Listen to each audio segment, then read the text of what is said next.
Assalamu alaikum wa rahmatullahi wa barakatuh. Na zo muku da fatan alkhairi. Ina fatan kuna lafiya kamar yadda muke a wannan gefen Nigeria. Yau mun zo muku da wata muhimman sako ta wannan mako. Ina kuma fatan kuna lafiya. That is beautiful. Wow. I never knew I could speak Hausa so fluently and so effortlessly. That's the beauty of Nigeria. Once again, welcome to This is Nigeria. And I remain your humble, one and only Mr. Nigeria. In today's episode, I bring you a very interesting topic. And this is no other topic than Nigeria's democracy and politics.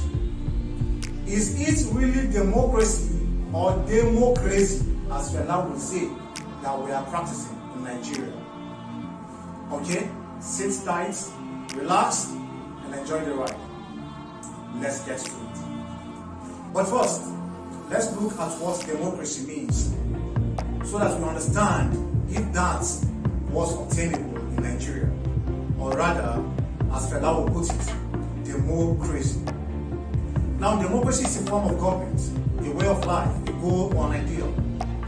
The term also refers to a country that has a democratic form of government. The word democracy means rule by the people. Now, Abraham Lincoln, the father of democracy, described such government as a government of the people, by the people, and for the people. Now, I don't want us to look too backwards. Our latest date with democracy was on the 29th of May 1999, when the military stopped striking and stealing power. Yes, I mean just that. However, is it actually a government of the people, by the people, and for the people that we have in Nigeria today? Abdul Akhtar, in the movie titled The Dictator, uttered some thought-provoking statements in attempting to bring to light what democracy is. He said, and I quote, "Why are people so anti-dictator?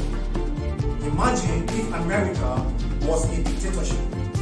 You could let 1% of the people have the whole of the nation's wealth. You could help your rich friends get richer by cutting their taxes and bailing them out when they gamble and lose. You could ignore the demand of the poor for health care and education. Your media will appear free, but will secretly be controlled by one person and his family. You could wear top phones. You could torture foreign prisoners. You could have rigged elections. You could lie about why you go to war. You could fill your prisons with one particular ethnic group and no one will complain. You could use the media to scare people into supporting policies that are against their interests." He went further to say, democracy is the worst. It is stupidity. It is listening to every stupid opinion. Everybody's vote counts, no matter how crippled, how black, how female they are. Now, based on these statements, can we say we are democratic or a dictatorship? Nigeria claims to be a democracy, but we are anti-democrats. The words of Abdul Akhtar bring to fore the perils in the democratic dispensation of Nigeria. And Philip Bobbitt captures it even better. He states, "It is the self-portrayal of a society that enables it to know its own identity." Now, if these words are anything to go by, then democracy in Nigeria can simply be understood as the demonstration of craziness. Are we truly portraying to be a democracy or something else?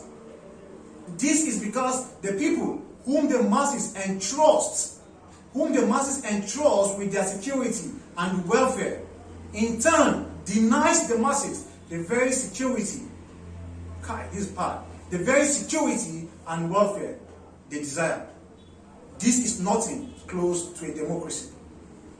Nigeria cannot in all sincerity be defined as a democratic state. If anything, it is still a distance from arriving at democracy. Criticize the government today and let's see what happens. You will be kidnapped at midnight by persons whom we can't even differentiate with hoodlums and armed robbers.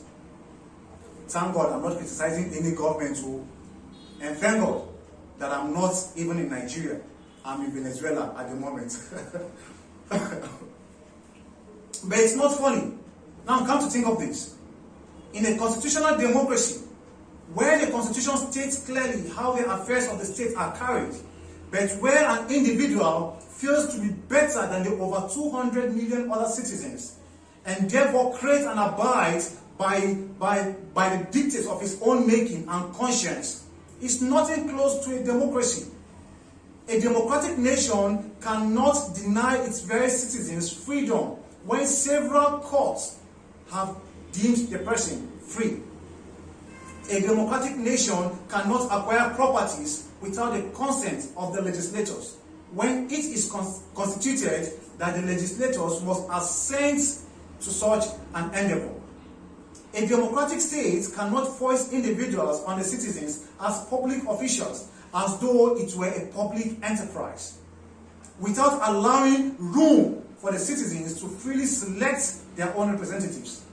A democratic state cannot select those to prosecute and those not to prosecute when both parties are culpable. Now, a democratic state is not self-centered, nepotistic, or evil. These pyramids of anomalies constitute the Nigerian democratic settings. So is this a democracy? Fela will refuse. And I myself, as your humble Mr. Nigeria, I too refuse. This is democracy. Too bad. What about politics? Now, politics, on the other hand, has made the actualization of a true democracy difficult in Nigeria. If anything, it has only succeeded in fostering a sort of anarcycrazy in Nigeria. And what does that word anarcycrazy mean? It simply means a state where one is a dictator in a democratic dispensation. Too bad. Now, while discussing politics in one of the events I was invited to as a guest speaker, I asked my audience what comes to mind when they hear the word politics. I was inundated with their ridiculous replies. A huge section of my audience says that politics is a dirty game, a business of criminals and like-minded, which requires active participation in black magic and occult in order to achieve strides and to protect one's life. Now, on the other hand, others saw politics as an illicit business, as a dog-eat-dog affair, exclusively reserved for the aged, for the affluent, old, and the retired people in the society.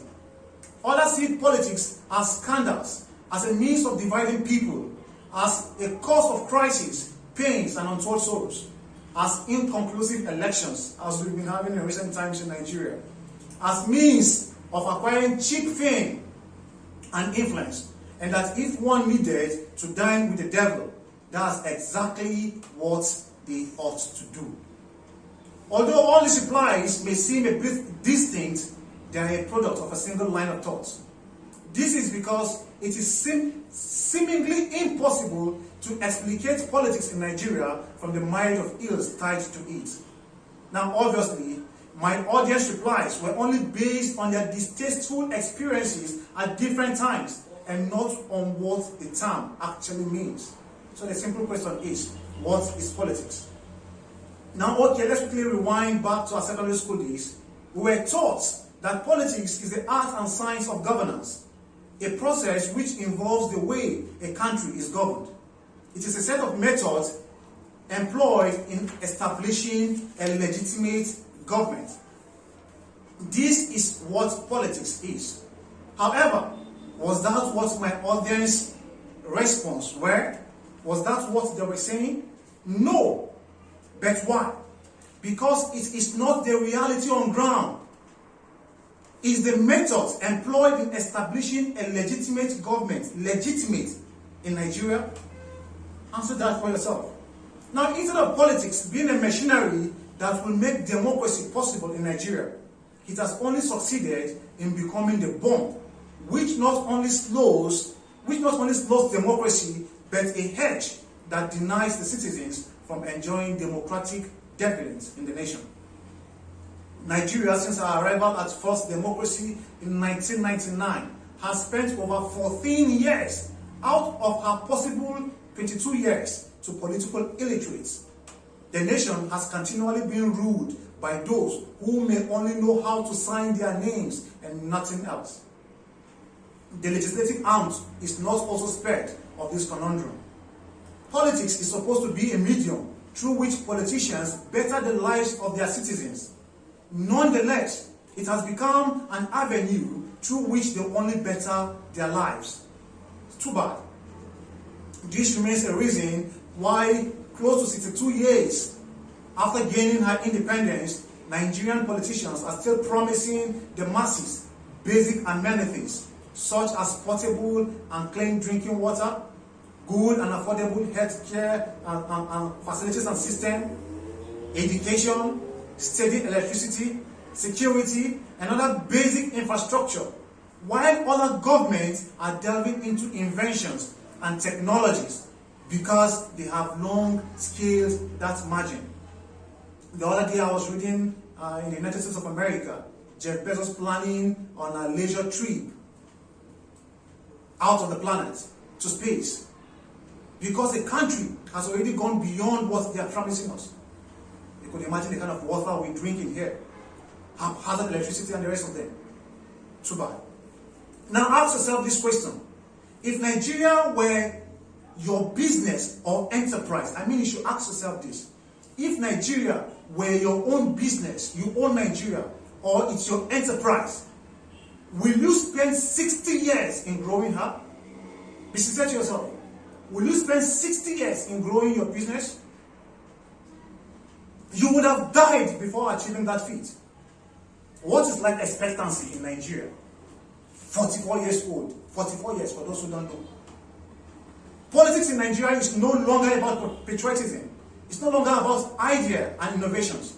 It's no longer about peaceful coexistence and development, but Buddhism, fame, wealth, fighting for undue wealth, connections, tribalism, and religious bigotry.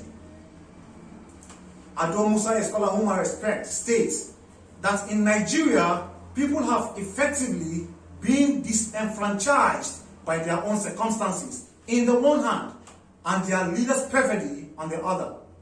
As a result, Nigeria is approaching a situation where democracy is being practiced without democrats, and where elections are being conducted with scant regards for the electorate. And this is too bad. Politics has negatively affected the Nigerian democracy.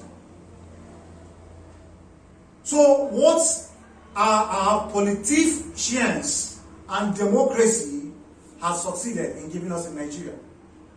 Our politicians and our democracy has only succeeded in giving us distrust and suspicions, fear, and the continuous involvement and interference of the military in politics. It has succeeded in giving us corruption. It has succeeded in giving us leadership and followership phenomenon. The people don't know who a right leader is. The leaders don't know how to go about with their people. Lack of human security and human rights. Even me now that I'm recording this video, thank God I'm in Venezuela. I don't know how it will be.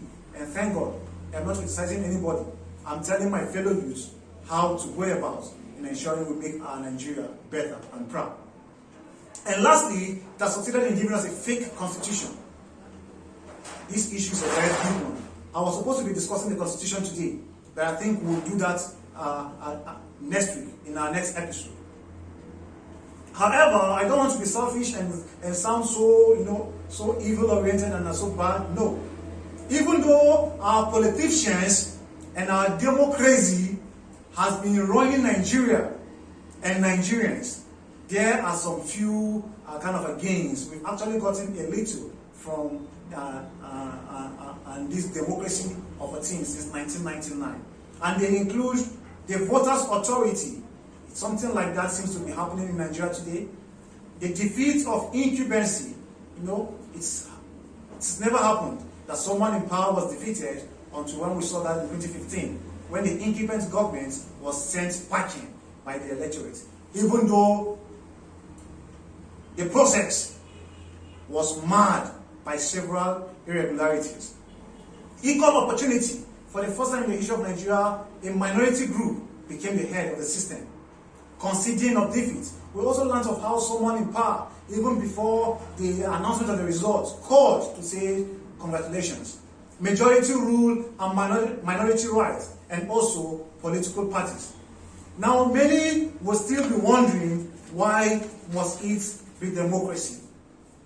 My dear fellow Nigerians, it must be democracy because it is the only form of government that fully allows the participation of the governed in governance. It is the only form of government that allows for the gratification of equal rights. It ensures the preservation of human rights and also ensures peaceful change. However, for a democracy to work more effectively and for its dividends to be enjoyed by all Nigerian citizens and sundry, there are definitely some requirements, and they include citizen participation. The citizens must be allowed to participate in government. Education and democracy, we need to be informed, like I'm doing right now. Democracy and economic development, social mobility, and agreement on fundamentals. Now, when all these things are put in place, then I can assure you that Nigerians can begin to enjoy the dividends of democracy. However, from this little I've narrated, I want you to be a judge. Are we truly in a democratic system or in a dictatorship? Answer that for yourself. Now, am I not looking wonderfully beautiful? A friend just told me that I look like an Alhaji. Actually, I'm an Alhaji for today. This is wonderful. This is the beauty of Nigeria. Why not let's join hands together and make this nation proud and great. I'm a vibrant, young, energetic youth, and so are you. I'm positive that once we come together, put our hands together, we can get the Nigeria of our dreams. And that will be a Nigeria where everyone is free. There will be a Nigeria where we have equal rights. There will be a Nigeria where we have equal opportunities. And also, please do not forget to subscribe to my YouTube channel. Do not forget to like my videos. Comment. Tell me what you want me to do. Tell me how you want it to be. And I can assure you that together we will make Nigeria better again. I love you. Do you love me? Answer that for yourself. For now, it's a bye from me. See you again soon. And thanks for watching.